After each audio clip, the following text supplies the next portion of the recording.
Malamig yung tubig, ano? Daan muna tayo dito sa Pipino.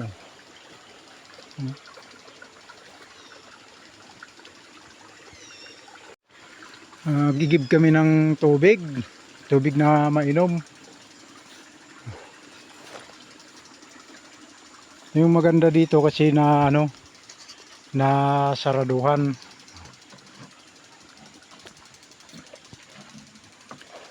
Grabe kasi ang init ngayon, kaya kailangan nakadilig yung mga tanim. Yan yung rimberg niya, umiikot oh.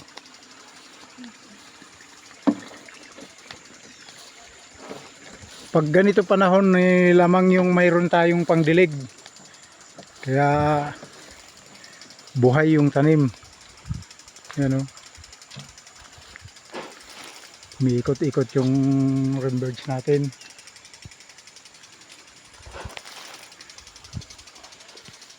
Maaga pa lang kasi kaya di pa ganun kainit. Yung kasama ko may dalang galon. Oops.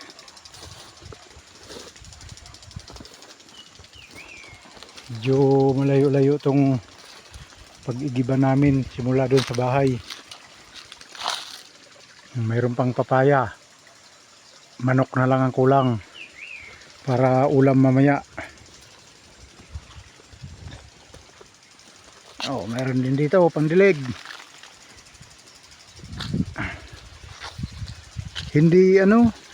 Hindi sabay-sabay na malalaki yung tanim. Nahuli siguro ito, maliliit pa.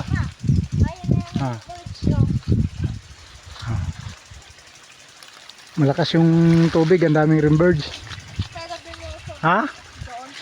Ay, ito ano, barado ito, barado. Na anuhan siguro ng damo o ano dyan, nagbaraw. Yung isa, lakas yun eh. Ha? Ano?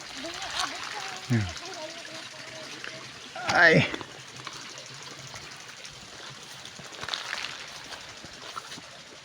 Okay, baba, dandan. Ay, dito na kami. Narating na namin yung pag-igiba ng tubig. Ayan, oh. Buksan mo yung ano, galon.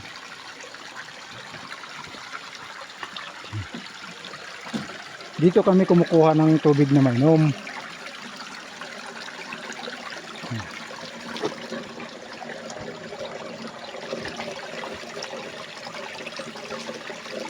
Yung ganang kalakas na tubig, tuloy-tuloy.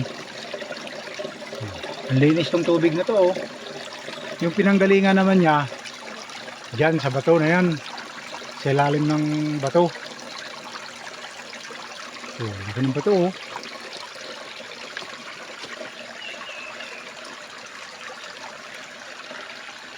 Kaya siguradong malinis yung tubig. Yun ang maganda dito. Walang problema sa tubig na mainom.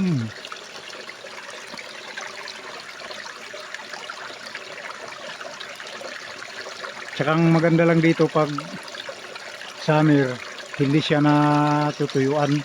Talagang ganyan pa rin kalakas yung ano niya, tag-ulan man o tag-araw. Ganyan pa rin yung agos ng tubig, malakas.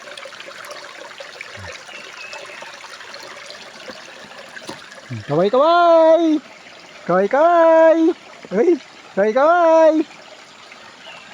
Tapos katabi lang yung garden. Diba? Katabi lang yung pipino. Yung bahay lang malayo. Mga 150 meters or 200 meters simula do sa dito sa pag-igiba namin hanggang doon sa bahay.